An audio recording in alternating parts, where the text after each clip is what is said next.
და გრძელდება იმედის დილა და პატა დაიწყებ ხო შენ? ვსდი ხო? რამოდენიმე ამონარით წავიკითხავ. ლაზურად.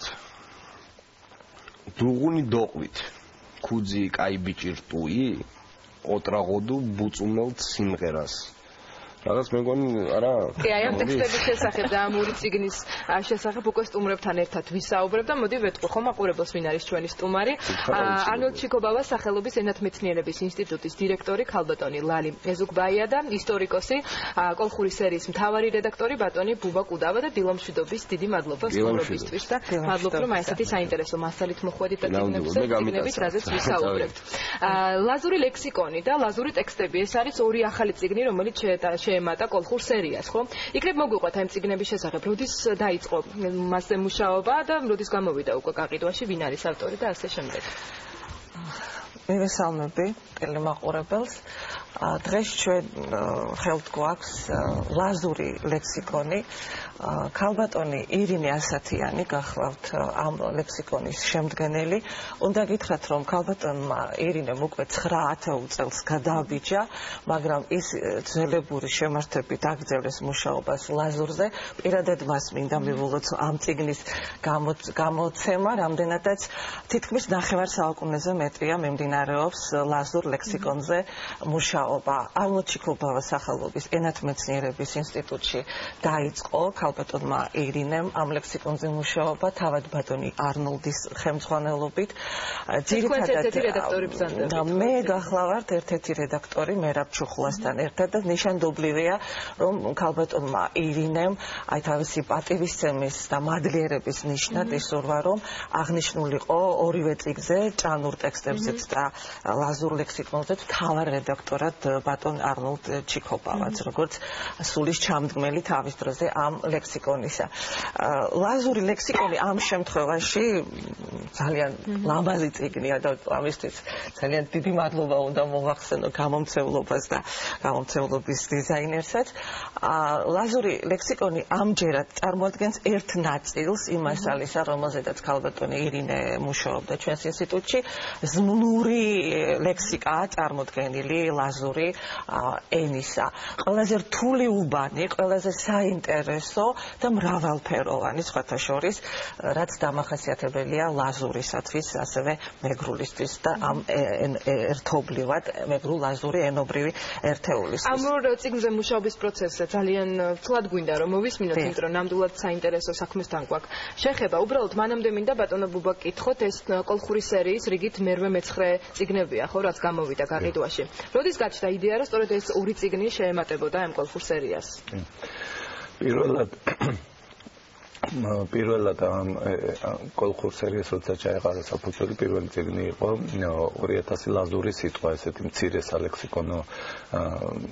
სალექსიკონო გამოცემა გახლდათ თეა კალანდიას ავტორობით. აი მაშინ გაჩნდა იდეა რომ საფუძველი ჩაყრა ზოგადად სერიას და ამ სერიაში გაერთიანებული იყო მეგრული და ლაზური სალექსიკონო მასალები, აგრეთვე ტექსტები, აგრეთვე ძველი კოლხეთის სამყაროსთან დაკავშირებული ისტორიული კულტურის საკითხები და სხვა და სხვა. და ბოლო წლების განმავლობაში მოახერხეთ 9 წიგნის გამოცემა. ვფიქრობთ ეს ამდაგვარი წიგნები ძალიან სასარგებლოა არა მხოლოდ ენათმეცნიერთათვის, ძირითადად აქ ენათმეცნიერთა შრომები გაერთიანდა, ისე მოხდა, მაგრამ არა მხოლოდ მათთვის არის ეს საინტერესოა ჩვენთვის, ისტორიკოსებისთვის, ეთნოლოგებისთვის და ვფიქრობ არანაკლებ საინტერესოა ფართო საზოგადოებისათვის, ვინაიდან ფართო საზოგადოებაში აი ამ საკითხების მეგრული, ლაზური, ენობრივი სამყაროს შესახებ, აი ამ საკითხების შესახებ ძალიან ზერილი წარმოდგენაა და ხანახან კვლევაა ლაზური ენის რა თქმა უნდა და კიდევ იმის გათვალისწინებით არის მნიშვნელოვანი ვფიქრობ ეს სერია, რომ დღეს უკვე გვაქვს ჩვენ საშუალება ჩვენს ლაზ თანამოძმეებთან ერთად ვიმუშაოთ გარკვეულ სამეცნიერო საკითხებზე, კულტურულ საკითხებზე, ვიქონიოთ პირადი კავშირები და აი ამ კავშირების და თანამშრომლობის პერიოდში ვფიქრობ ძალიან დიდი მნიშვნელობა აქვს ამგვარ გამოცემებს. ამგვარი გამოცემები ჩვენგან ერთგვარი განაცხადიც არის, რომ ჩვენ მზადა ვართ მათ მათთან ერთად ერთობლივად ვიზრუნოთ ლაზურის შესწავლაზე, ის გადარჩენაზე. დღეს ესეც უნდა ითქვას, რომ ლაზური გადასარჩენია, იმიტომ რომ რაც უფრო დრო გადის, ეს თანამედროვე გლობალიზაციის პრობლემებია და არა მარტო ლაზურს უდგას ეს პრობლემა, არამედ ძალიან ბევრ მცირე ენასა თუ დიალექტს. გადაშენების პირას მივიდა ბევრი ასეთი ენა თუ დიალექტი და აი ამ კონტექსტში ვფიქრობ ჩვენი მხარდაჭერა ძალიან მნიშვნელოვანია. პატა მე მგონი კი ამოიკითხა ეცა და კარგად, მაგრამ იცი კარგად მომასვენებია. კი, უფრო საინტერესო იქნებოდა იმ ადამიანის გამოგვესმინა, ვინც რა თქმა უნდა კარგად საუბრობს ლაზურად და მოვისმინოთ მოკლედ და ამის შემდეგ უკვე ამ კონკრეტულ წიგნზე გავაგრძელოთ საუბარი.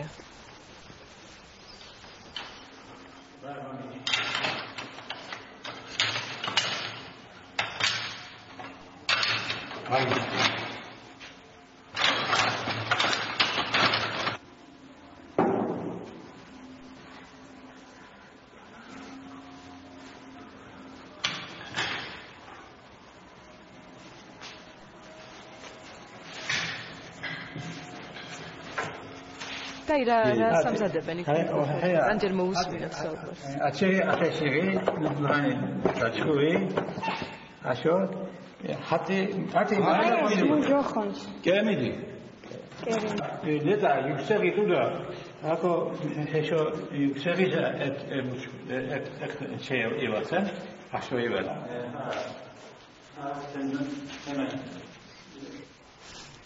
მომენადულად სხვაგან მეყავდა.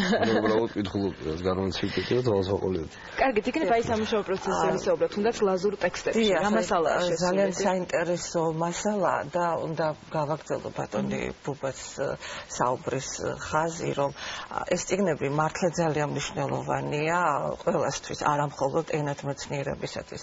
აი განსაკუთრებით ჭანური ლაზური ტექსტები, მეორე ნაწილი გახლავთ ეს 1974 წელს გამოიცა ქალბატონი ირინას პირველი წიგნი ლაზური ტექსტებისა.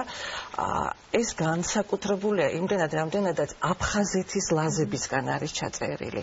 ეს არის 60-იან წლებში ჩაწერილი მასალა იმ ლაზებისგან, რომლებიც ათინადან, არქაბედან გადასახლდნენ აფხაზეთში და შესაბამისად ისინი მოექცნენ ქართულ მეგრულ გარემოში. აი ეს ტექსტები, ვინც წაიკითხავს, ძალიან მნიშვნელოვანია იმდენად, რამდენადაც ჩანს ერთი მხრივ ქართულის გავლენა ლაზურზე, მეორე მხრივ მეგრულის და საინტერესო ნიმუშია სხვადასხვა მეტყველების შერევისა. ამდენად ეს ტექსტები სოციოლინგვისტური თვალსაზრისით არის ძალიან საინტერესო, ისტორიული კუთხით არის მნიშვნელოვანი. რა ტექსტებია ისტორიული მოვლენებია?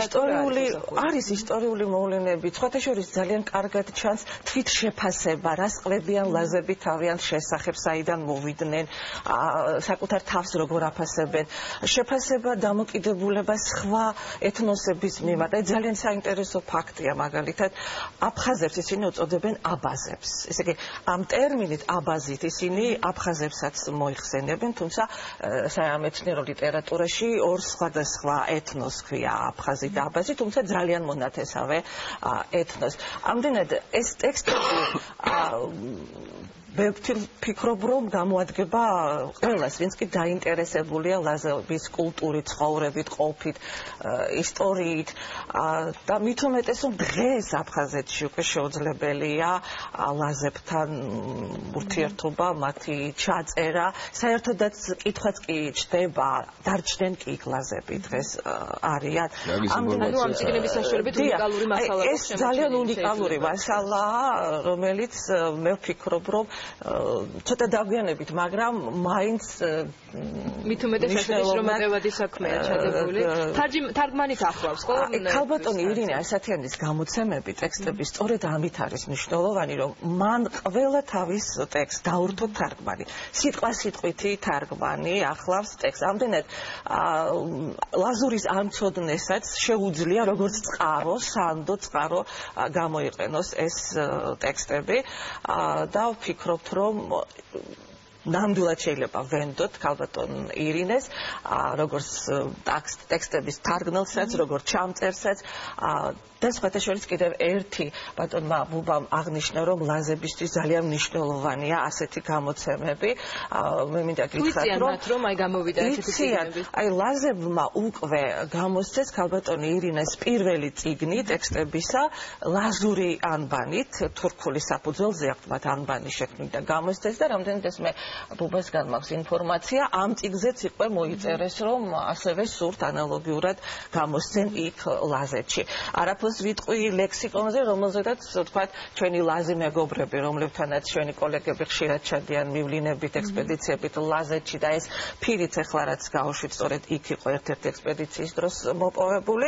ყოველთვის გვეკითხებიან, ირინეს ლექსიკონი როდის რა თქმა უნდა, მათთვის ეს არის ძალიან დიდი საქმე და რაც თავარია, იცით, აი მხარდაჭერა, ჩვენი ქართველების მხარდაჭერა თურქეთში მცხოვრები ლაზების აი ამდაგვარი გამოცემებით და მე მინდა აღნიშნო, რომ ჩვენი ინსტიტუტი, აღმოჩნდება სახელობის ერთმეცნიერების ინსტიტუტი მაქსიმალურად ბევრს მუშაობს ამ მიმართულებით და ვცდილობთ ლაზურთან დაკავშირებული ლექსიკონები თუ წიგნები გამოვცეთ და მით უმეტეს ბატონ ბუბასთან ერთად აი ამ კოლხური სერიის ფარგლებში თანამშრომლობა ვფიქრობ, რომ კიდევ უფრო მეტად წაადგება ლაზურ. აი სწორედ ამაზე მინდოდა მეკითხა ბატონი ბუბასთვის. 7 წიგნია ამ ორ ლაზურ წიგნიდან გამოცემული, მანამ შემდეგ თუ იგეგმება რაიმე ახალი წიგნების კიდევ გამოცემა. რა თქმა უნდა იგეგმება, თუმცა აქ ხაზი უნდა გავუსვათ იმას, რომ ჩვენ დამოუკიდებლად ცხადია ვერ შევქმნით ბევრი პროდუქცია, მაგალითად დამოუკიდებლად ჩვენ ვაპირებთ ითარგმნება ნიკო მარის მოგზაურობა ლაზეთში და ეს დაანონსებულია და უახლოეს ხანებში მისი თარგმანი გამოვა. ძალიან საინტერესო მასალები აქვს მოპოვებული ნიკო მარს ლაზეთში მოგზაურობისას, მაგრამ სხვა მხრივ ჩვენ დიდად ვართ დამოკიდებული აკადემიურ გარემოზე, აკადემიურ წრეებზე. ჩვენ ქალბატონ ლაისთან ძალიან ინტენსიურად თანამშრომლობ და არაერთ გზის მისთვის პირადად ნათქვამი მაქვს და საჯაროდაც გავიმეორებ, რომ ჩვენ მზადა ვართ ამ სერიის ფარგლებში გამოვცეთ ყველაფერი, რაც კი მეგრულ და ლაზურ კულტურულ და ენობრივ სამყაროს შეეხება. ერთადერთი მოთხოვნა გვაქვს ჩვენ, რომ ის უნდა იყოს მაღალ აკადემიურ დონეზე. ეს მოთხოვნა ცხადი არ ეხება ენათმეცნიერების ინსტიტუტს, ეს აპრიორი ასეც იქნება, ეს ზოგადად სხვა დაინტერესებულ პირებს. ვაპირებთ გამოვცეთ ასეთი მასალები, იმიტომ რომ არის ვფიქრობ შექმნილი გარკვეული ვაკუუმი საზოგადოებაში, არის ძალიან საინტერესო კვლევები, არის კვლევის შედეგები, მაგრამ ხშირად ეს კვლევის შედეგები ვერ ახდენს საზოგადოების ფართო წრეებამდე. ეს სერია ვფიქრობ გვაძლევს ამის საშუალებას. ნამდვილად ეს უკვე მიეცემა. აი ლაზ კოლეგებთან ურთიერთობაზე იყო საუბარი და მე ასეთ საყვედურიც მოვისმინეთ ჩვენ ლაზ კოლეგებისაგან, რომ ჩვენ უკანასკნელ 15 წელიწადში უფრო მეტი გავაკეთეთ, ვიდრე თქვენ გააკეთეთ განვლილი 90 წლის მანძილზეო. ეს ასე არ არის. ჩვენ გაცილებით უფრო მაღალი კვლევები გვაქვს და მეტი შედეგები გვაქვს, მაგრამ სწორნი არიან, მართალნი არიან ისინი, როცა მხედველობაში აქვს ამ კვლევის შედეგების რეალიზება და აი ასეთ გამოცემებად დასრულება. იმედია რომ გაგრძელდება სწორედ ეს სერია და კიდევ მრავალ წიგნს ვიხილავთ სწორედ კოლხური სერიით. ძალიან დიდი მადლობა მობრძანებისთვის. წარმატებებს გისურვებთ და ვიმედოვნებთ რომ არაერთხელ იქნებით ჩვენი სტუმარი. დიდი მადლობა. ჩვენს ეთერში რეკლამის დროა და რეკლამის შემდეგ უკვე მუსიკალური სიახლით დაგიბრუნდებით.